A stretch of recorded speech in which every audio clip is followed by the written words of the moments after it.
Vrikshasana, the tree posture. This is one of the postures I've always seen on television, on books and everywhere, that the old yogis are standing on one leg like this. Somebody say they stand for hours and somebody say they stand for days meditating in the posture. So Vrikshasana looks something like this, as you have seen, with the left leg up, hands up, press down. We will understand how we can do first with the support. If you have a wall, use the wall.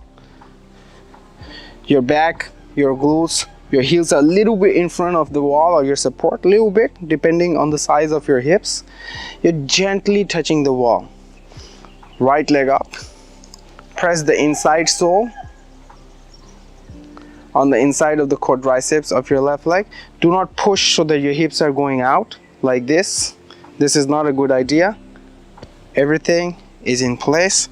The left leg is straight like a stem, pressing down on the floor completely. The left leg is completely straight, pressing down on the floor with the sole of the feet. Right heel is here.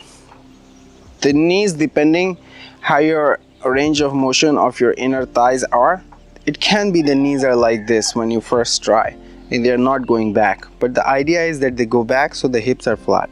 They go back, back, back. I'm taking support of my rail. The knees are going back, my back is touching the wall behind me, and I make a namaste and I look at one point. I tighten up my quadriceps a little bit, tighten up my kneecaps a little bit to give that stability, and I make a namaste. When you feel confident, you can raise up your hand up and above. Do not compress it on your ears. Keep the shoulders in the shoulder socket and namaste. Expand your rib cage that they are spreading. Look at one point and just meditate. Keep your feelings, your mind in your body, micro adjusting various different body parts in the posture. Contract your Mool Bandha if needed for stability, and just be here. Smile to cheer to the body if you feel that you're in a difficult situation. That way the mind thinks, oh, there is no difficulty. Let's see on the mat now. Press the sole of the feet down on the floor to maintain that balance. It's not like I'm gently standing.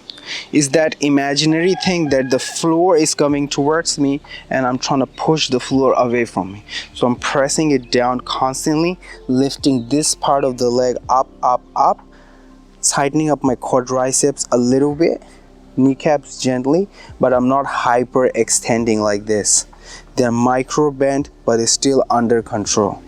The left leg is up, is pressed down, does not push completely, still in the position, everything is aligned, the knee is going back. I make a namaste and I just be here. Look at one point straight in front of me. If you look here and there, you'll constantly get misbalance. What's going that side, what's going this side, the upper body is moving, your imagination is moving. So let's see. Feet down, legs up, inside, pressing the sole of the feet down, lifting my inside calves, quadriceps tight, hips in, namaste. Feel confident, I go up. The knees are going back, the hips are flat.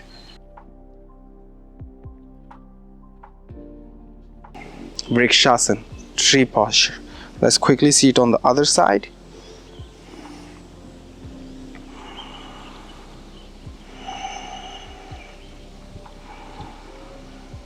So if you feel that you're misbalanced over here, you can just keep the hands here and just be here.